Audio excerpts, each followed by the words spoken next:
Okay, well, we're almost ready. Is there anything you want to say before we get started? Yeah, I got something to say to Dr. Cox.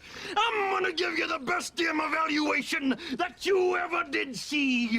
And this Friday at the Steel Cage Medislam, I'm gonna give you a physical that you ain't never gonna forget. I'm gonna probe you, cause I'm the intern. This is JD, and this is the moment that forced writers of beloved comedy Scrubs to alter the show's format and almost halted the show's runaway success. Well, Dr. Dorian, you have me. You finally have me. Oh my God, I don't want her. The brainchild of creator Bill Lawrence, Scrubs is an American medical drama and sitcom following the life of John Dorian.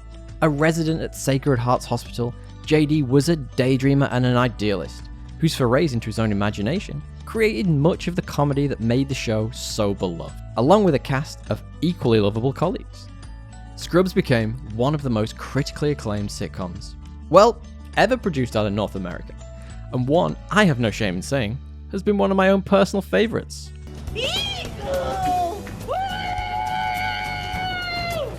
Its flawless mix of visual comedy, relatable characters, and genuinely affecting moments propelled Scrubs to numerous award triumphs and being lavished with regular critical praise. Though the less we say about that last season, the better. No!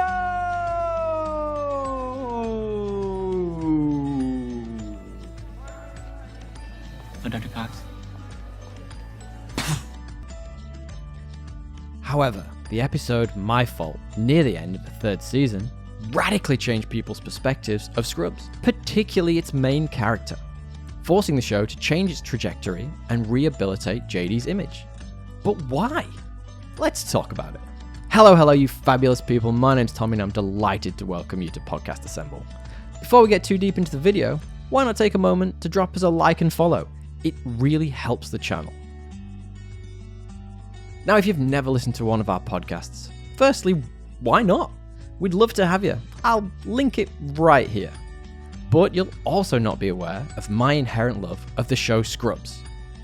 However, the episode My Fault, near the end of the third season, has always stuck out as a bit of an outlier for myself, changing not only my, but the viewing public's fundamental perception of the lovable lead, JD, for the worse.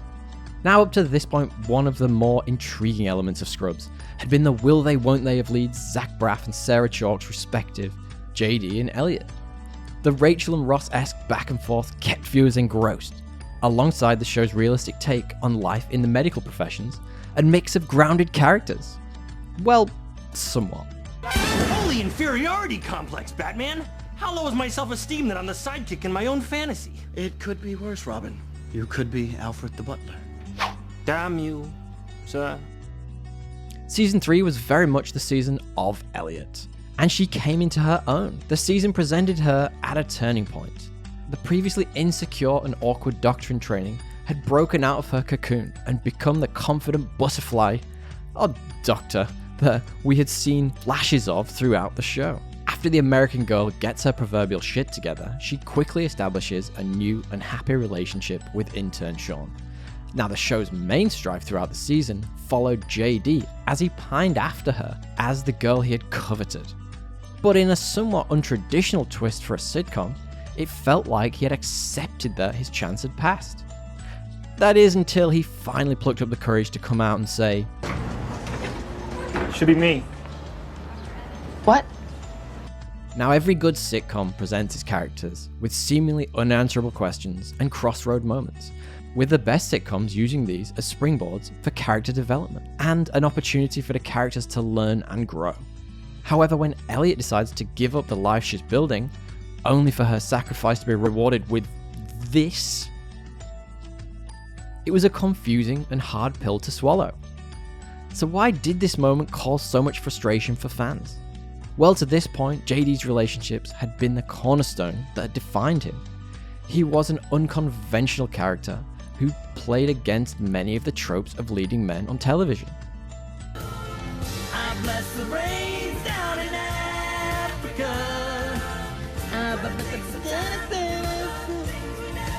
Mango body butter? Firstly, his bromance with Turk showed an unwavering loyalty, trust, and willingness to support his friends through anything. His often subtly used friendship with Carla was a platform for growth and emotional support. Hell, even his bedside manner with his patients showcases his empathy and dedication to those he gets even a tiny bit close to, all painting a picture of a character who will do anything for those he's close to. Go to the top of the Eiffel Tower. Oh, now you're making stuff up. So when he casually makes this seemingly played for laughs U-turn with one of his best friend's hearts at stake, it felt like a punch in the gut and showcased a hereto unseen inconsistency with the characterization of JD. This juxtaposition of such a flippant, almost casual attitude to not only the person he'd been pining after, but equally one of his best friends, turned all of the things we know about JD to be true and his relationships upside down.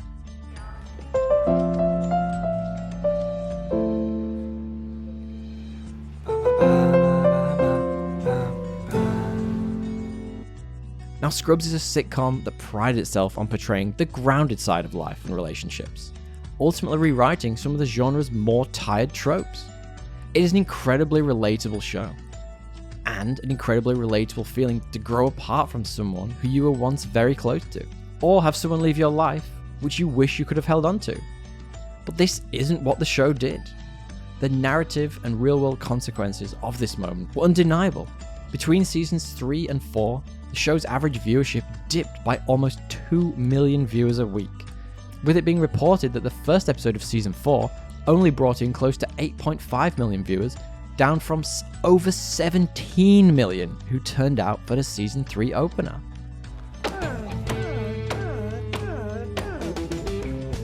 Narratively, the show was also forced to adapt, with Scrubs' format shifting on a regular basis to include points of views from multiple other characters.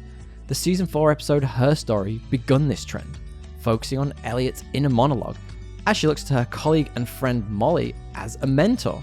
The show had of course dabbled previously in showcasing other characters' inner monologues, and this could almost be seen as the writers attempting to evolve to keep things fresh. But this full episode away from JD was a trend that only increased its pace as the show continued to air. The end of season 3 twist challenged our expectations, and for some, created a sense of disconnect with the characters and the show. We journeyed with JD and Elliot through their highs and their lows, and now it was like the script had flipped. It was reported at the time that creator Bill Lawrence didn't want JD and Elliot's relationship to survive, and intended to do something so damaging it could never recover. It almost worked. As the show progressed, the comedy became more and more predominantly zany.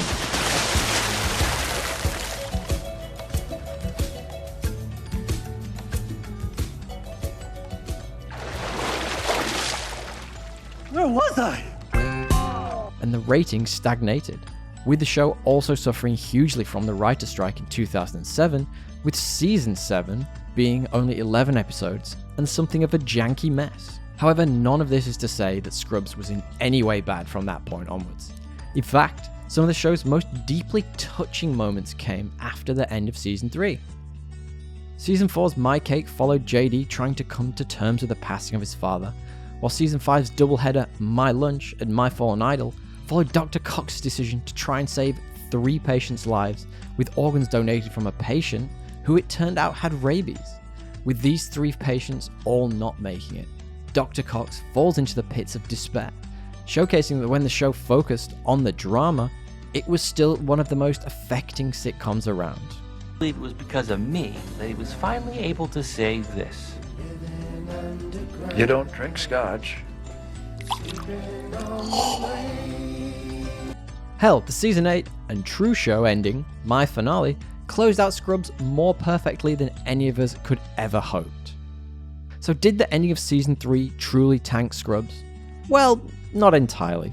The show went on to deliver some of its most affecting television and had a near perfect ending.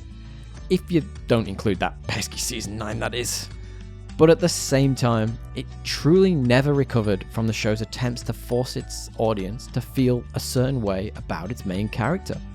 Audiences were invested in JD and Elliot, and the change in JD's characterization felt unnatural, forcing the show to adapt from then on out. Some would say, not always for the better. But what we want to know is, what do you think? Did JD's, oh my god, I don't want her moment turn you away from Scrubs? Wrong, wrong, wrong, wrong. Wrong, wrong, wrong, wrong. You're wrong, you're wrong, you're wrong. Let us know in the comments below. And while you're there, feel free to drop us a like, comment, and subscribe. I've also linked below our podcast, www.podcastassemble.com, where you can find our regular podcast, and so much more. Why not join us for more geek content? Thanks for popping by. Tally ho!